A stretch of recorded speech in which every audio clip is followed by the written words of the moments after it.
Your wife's gonna. All right, Ms. Godsey, as you know, you agreed for this observation to take place tomorrow. So, with that being said, kind of go over a couple of things. I asked you to fill out the teacher observation self-evaluation survey that I gave you.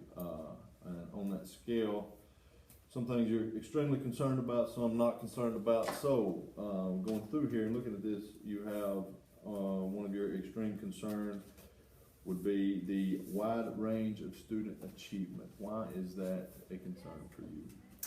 Because I just want to make sure that every student in my class is able to get out of the lesson what I want them to know by the end of it. Okay. What about the selecting and teaching content well? What would selection play a role in on that? Making sure, well, that it obviously follows the curriculum and that it's relevant to their AP test that they're going to take at the end of the semester, and then choosing sources and different resources that are relevant to the students and that are accurate. Right. So, being a first year AP Gov teacher, so far, good things have been said about you. What kind of, what kind of issues have you had, obviously, with maybe selecting what content to use for an AP class versus what content to kind of kick to the side?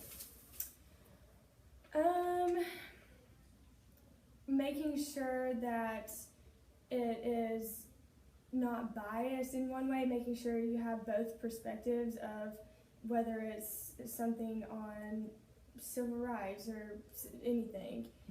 Just making sure that it doesn't just focus on one side of the story. I know the lesson I'm observing is going to be on civil rights, so it's funny you brought that up.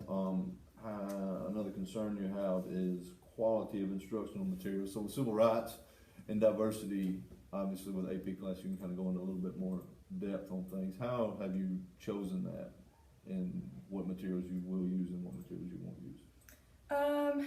Making sure you use like academic sources rather than like something from a newspaper or something. I mean, those are relevant, but then when you do that, you have to make sure that you get both perspectives.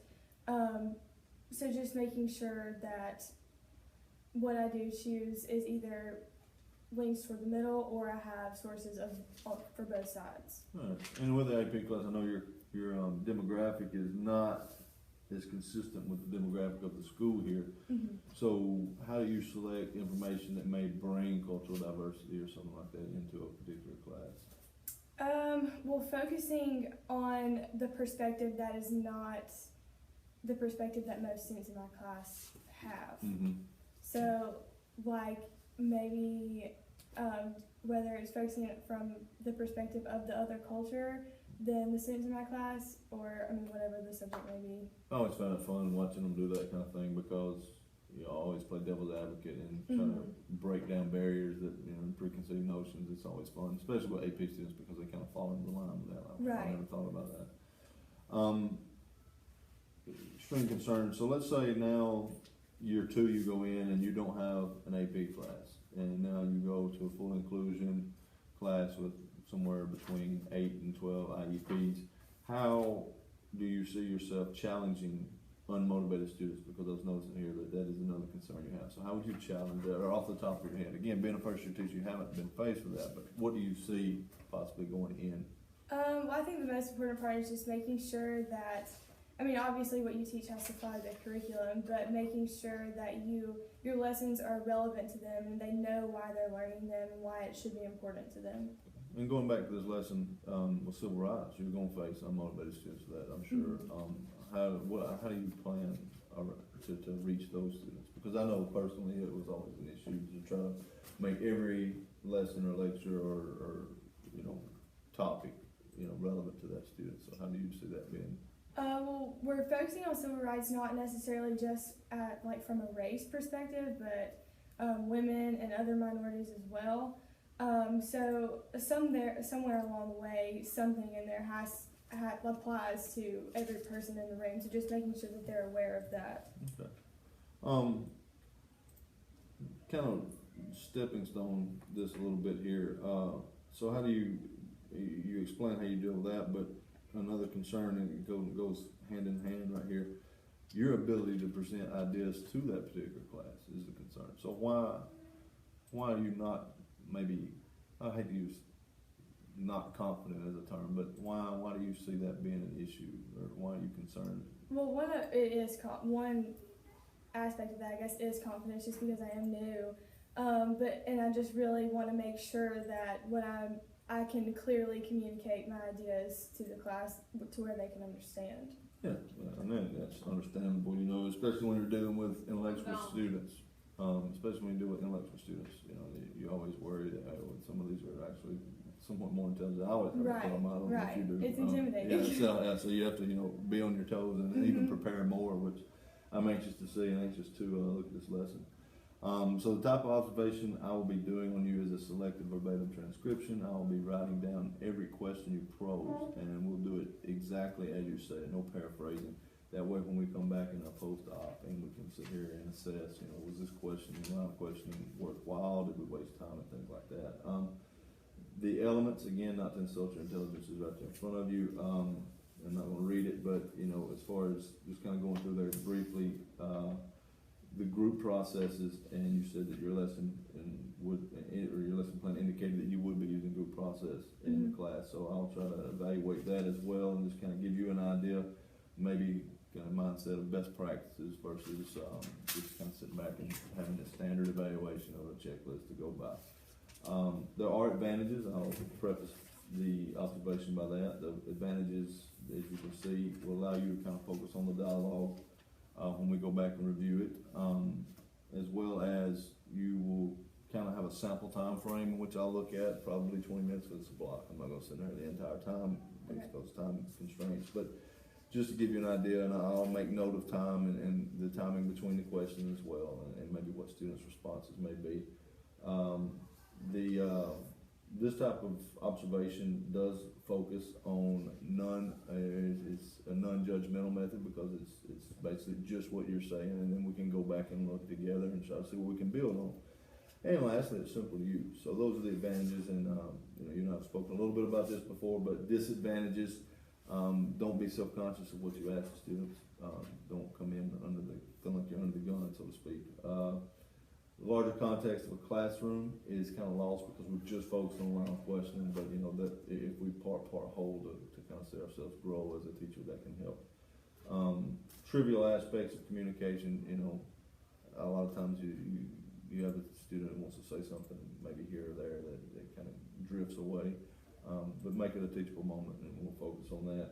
And finally, difficulty keeping up with relevant questions on my behalf, and that's from both ends, students and teachers. So those are some of the disadvantages, and I wanted to preface kind of this observation by covering that. The analysis of questioning is real simple. The type of questions I look at, purpose.